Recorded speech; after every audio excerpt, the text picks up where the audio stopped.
begin my talk by telling you about ISB and what ISB looks for in potential candidates based on my experience. Then I'll give you a tidbit about my journey to ISB and why I chose ISB over other colleges. And then I think we'll open the floor for Q&As. So about ISB, I think most of you guys know that ISB is one of the highest ranked colleges as far as MBA is concerned in India. So based on the 2025 Financial Times rankings, ISB was ranked 27th in the world, which is highest in India. It offers the flagship program that ISB offers is a 1-year MBA program.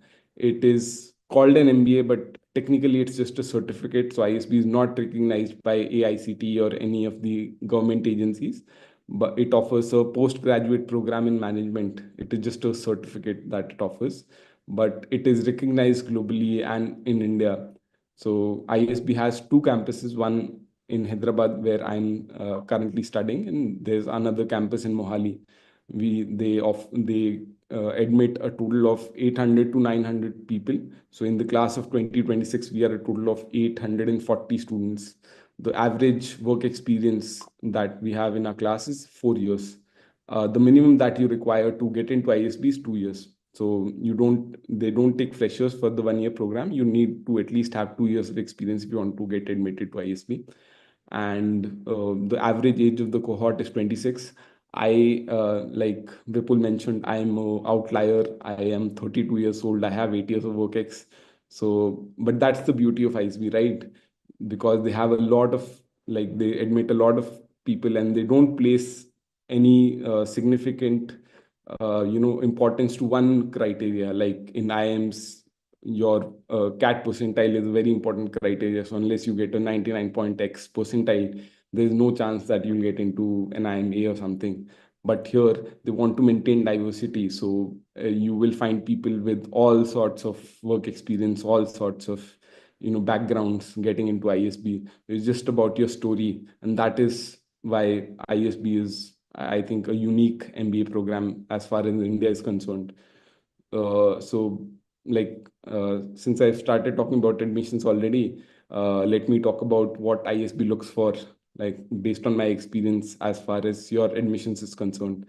So I think ISB buckets your profile into 4 categories. One would be your academic orientation.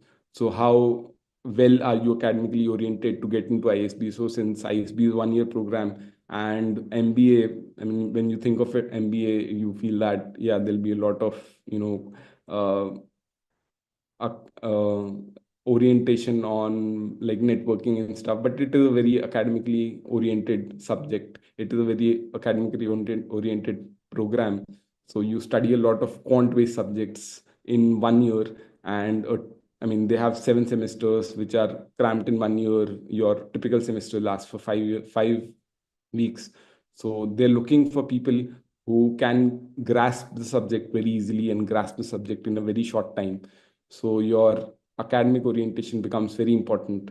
So in academic orientation, they're looking for the college that you've attended so far, the marks that you've gotten, and also your GMAT score. That is a very important part of your academic orientation and the admission process as a whole. So out of 100 marks, I would say that 30-40% of the marks would be based on your academic orientation. That is your GMAT score and the college that you've attended, the marks that you've obtained in your graduation, in your 10th and 12th, and so forth. They don't have a specific percentage in mind, but yeah, if it helps if you have graduated from very good college and you have a very good GMAT score. The second would be your professional journey. So like I said, they don't admit freshers. You need to have at least 2 years of work ex. So your professional journey becomes very important, and also how you sell your professional journey. So like I come from a very distinctive background. I have a public policy background. I was an IAS officer with 8 years of work ex. So what are you offering to the cohort? How are you different from the cohort? What are the learnings that you've had in your career so far? And what is your motivation to do an MBA? That is a part of your professional journey, and how ISB fits in your professional journey. That's very important. So you have to, for that, there are two parts. First, you have to draft a resume, and that's not a typical job resume that you draft. So you need to focus on the impact that you brought, and you have to have big picture thinking when you're drafting your resume. So it's not just I did this and this and this. It has to be in a star format. You have to talk about what was the situation in hand, what was the task that you were assigned, how did you solve that task, and what was the result, the impact that you brought with, and it needs to be pinpointed. So your resume is very important. Secondly is the recommendations that you bring. So I'm sure that if you worked in an organization, there are a lot of people that you've impacted and who are willing to recommend you for that program. So your resume and your recommendation become part of your professional journey. The third bucket would be your extracurricular and other activities that you've conducted apart from your work. So, I've at ISB, I've seen people who were like national level badminton champions who've been admitted to this program. There was a Telugu film actor who was a part of our cohort. So, if you think that you're lacking in other aspects of your application, this is one thing that you can maximize. So ISB not fixated on just getting like the people who have the highest GMAT score or people who worked in the best companies that are there. It is also focused on getting people from different cohorts and getting people from different backgrounds who have different interests. So based on that, I think if you have like distinctive extracurricular activities or things that you worked that you're passionate about, ISB would value that a lot. And the fourth and the final part is how you piece all of this together. So how does ISB fit in your journey? And the essays are a very good like precursor to that. So in your essays, you have to say that this is what I was doing and this is what I want to do, and how would ISB help me from getting from X to Y. So you want to maximize on that, and I think that is the most critical part of your application. Like how does ISB fit in all of this?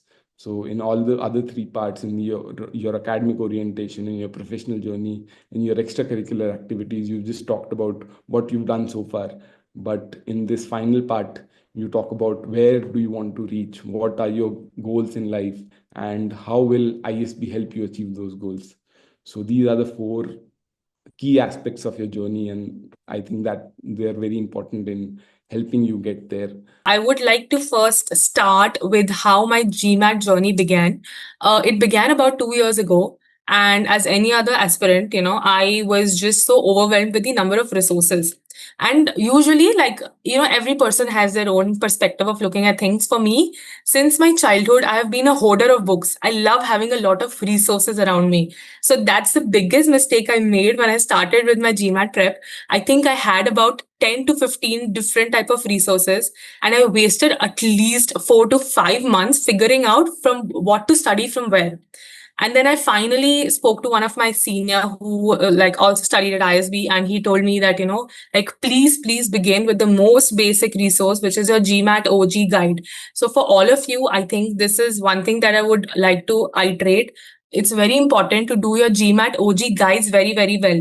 Anything that comes later is just going to build up on that. There's no replacement for your OG guides, right?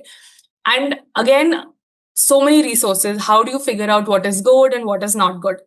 Once you are done with preparing on your GMAT OG guides, I would recommend you all to take one diagnostic mock test, which is the official mock test from the GMAT website, probably after 1 to 2 months of your preparation.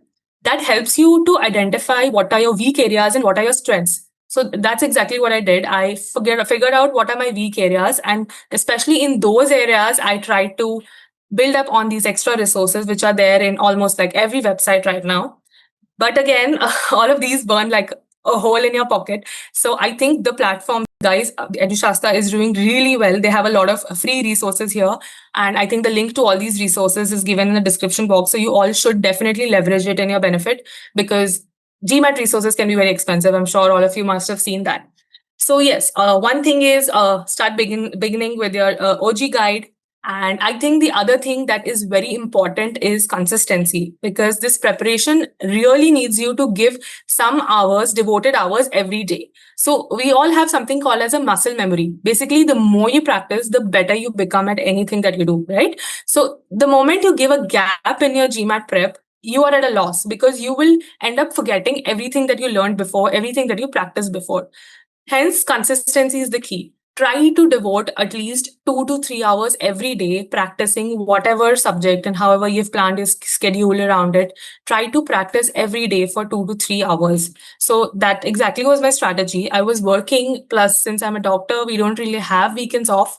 So it was very hard for me, but I tried doing a 3 to 4 hours good prep every day until I gave my exam so that I didn't lose on my muscle memory. So, second thing that I would suggest is consistency.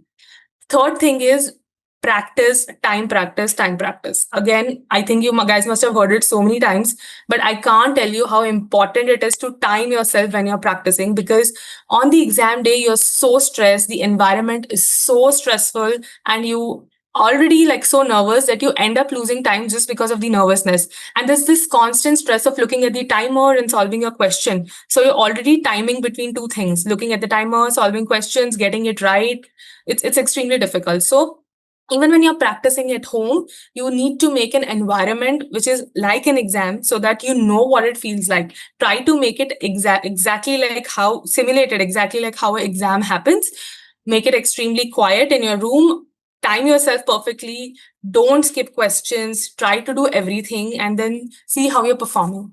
There are a lot of mock tests available. I would recommend you sticking to the official ones because nothing comes as close to that. And if you want to use like other free resources, of course, these guys do like a brilliant job with that. So please, again, check out their resources on the website. I think apart from that, I would say if you are targeting ISB as your B school, you guys need to finish your GMAT at least 2 months before the application deadline. So you have good enough time to focus on your interview prep and your application prep, because ISB gives a lot of focus on your essays and your applications. It's not like any other business school where your application can be very mediocre and you will get in through, because ISB focuses a lot on knowing you as a person, how you are, what your personal traits are, what are your extracurricular activities, what are your strengths and your weaknesses. If you guys have had the chance to look at the previous essays, it's a lot about identifying your leadership qualities, what has made you the kind of person that you are today. So it's a lot of brainstorming. Like when you look at the topics, it feels like, oh, this is very easy. But when you actually sit and write it's very difficult to come up with anecdotes from your life where you have actually done something very significant, or otherwise there are like too many things and you need to pick between what has to be put on paper and what needs to be skipped. So give a lot of time to your application. That is extremely important, because without that it's very difficult to get ISB. I know of people who have scored really brilliant in GMAT, but the application was not up to the mark, so things didn't go the right way with them. So this is another important aspect I would like to tell you all. Any business school, are they making a good employee? Are they making a good manager? Or are they making a good entrepreneur? So any business school, even if in the ISB you have spent 4 months now, so what exactly you're getting trained for? That's a good question. The answer to that, I mean, I'll keep the answer twofold. One is what do they plan to focus on, and the other bit is how things naturally turn out to be. So a place like ISB specifically, or any business school at large, focuses on putting you on escalating you on whatever path you've decided on. So for example, if you go to any business school having in mind that I want to scale my business, you already are an entrepreneur, or if you are not an entrepreneur and want to be an entrepreneur, there are so many avenues, so many elective subjects, so many business professors as well, so many entrepreneurship clubs. They also have their funding, incubation center, all of these things which help you be an entrepreneur or scale your startup. That's first. The other part is to help somebody become a very good employee or a manager. Just think of it to be a manager, because you start as an associate or a senior associate, but eventually be a manager. So broadly, every subject, you talk about operations, you talk about economics, you talk about any of the business subjects they have, all of them are centered around making you a very good employee in terms of insights. So the difference is that before joining a B school, you are working in a corporate, which is fine, but you are looking at things from what they are currently. What, like, if you are looking at some reports, or you're looking to do some piece of work, you are just completing the piece of work.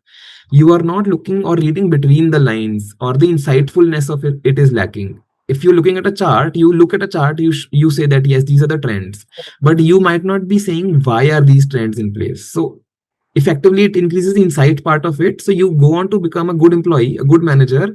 And a lot of people I've seen go on to becoming entrepreneurs after a few years of employment after these schools. So the answer is that it gives you a good insight. You can use that insight into either of these areas. A lot of people go to jobs and then start their own big ventures.